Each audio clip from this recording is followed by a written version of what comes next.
सीधा वो गांव में आती है और गांव के दरमियान में खड़ी होकर ऐलान करती है, सुनो सुनो सब गांव वालों, आज इफ्तारी आप लोगों को मेरी तरफ से है। सब लोग रोजा इफ्तार करने के लिए मेरे घर आ जाओ। मैंने एक बहुत बड़ा एहतमाम किया है। मेरे दिल की हसरत थी कि मैं भी एक बड़ी इफ्तारी करवाऊं। गांव के लोगों ने जब ये सुना तो हैरान हो गए। अम्मा हाजरा, जिसकी औकात भी नहीं, जिसके पास 1 रुपया तक नहीं जुड़ता, वो इफ्तारी करवा रही है। कुछ लोग जो थोड़े से शैतान थे वो कहने लगे, क्या बात है हाजरा, कैसी बहकी बहकी बातें कर रही हो, तुम्हारे पास पैसे कहां से आ गए? कहीं पागल तो नहीं हो गई लोगों का? रोजा तो खराब नहीं करोगी, इफ्तारी का सामान कहां से लाओगी? कहां है तुम्हारे पास पैसे? अम्मा हाजरा को बहुत दुख हुआ। कहने लगी, तुम लोग मेरे साथ ऐसी बातें क्यों कर रहे हो? मैं भी तो अल्लाह की नेक बंदी हूं। अल्लाह ने मेरी मदद की है तो मैं उसकी ताकत रखकर ही आप लोगों के पास आई हूं, वरना मैं आप लोगों से झूठ क्यों बोलूंगी? गांव के लोग कहने लगे, ठीक है अम्मा, हम आपके घर इफ्तारी के वक्त आ जाएंगे। गांव के लोग हैरान थे कि आखिर इस बूढ़ी औरत के पास पैसे आए कहां से। वो नहीं जानते थे कि वो औरत बहुत ही बड़े दिन की औरत थी।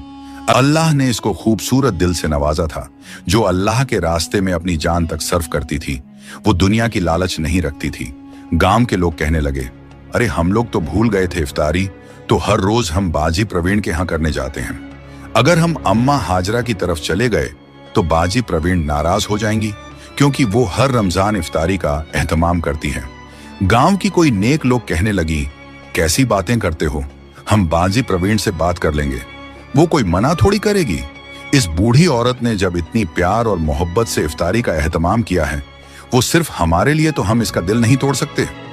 गांव वालों ने फैसला किया कि वो बाजी प्रवीण के घर जाएंगे और उनसे बात करेंगे कि आज की इफ्तारी वो ना रखें, क्योंकि वो अम्मा हाजरा के यहाँ जा रहे हैं। बाजी प्रवीण कोई आम औरत नहीं थी, वो दौलत से भरपूर थी। इस गांव की रईस औरत थी, उसके पास दौलत बेशुमार थी। इसीलिए वो हर रमजान को पूरे 30 दिन इफ्तारी का एहतमाम किया करती, जिसमें गांव के सारे लोग इकट्ठे होकर इफ्तारी किया करते थे। गांव के लोग असर की नमाज पढ़कर सीधा बाजी प्रवीण के घर जाते हैं और कहते हैं, बाजी प्रवीण, अम्मा हाजरा को तो आपने देखा ही है। बाजी प्रवीण कहने लगी, हाँ बिल्कुल देखा हुआ है। वो बूढ़ी औरत जो उपले बनाती है, क्या हुआ, उसे मर गई क्या? नहीं नहीं, उसने आज इफ्तारी का एहतमाम किया है, जिसकी वजह से उसने हमें दावत दी है, लिहाजा उसका दिल नहीं तोड़ सकते। आप नाराज मत होइएगा, आज की इफ्तारी हम उसके यहाँ करेंगे। बूढ़ी औरत है, उसका दिल खुश हो जाएगा।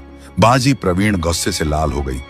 ये तुम लोग कह क्या रहे हो? एक बूढ़ी औरत की खातिर तुम लोग मेरी इफ्तारी को छोड़ दोगे?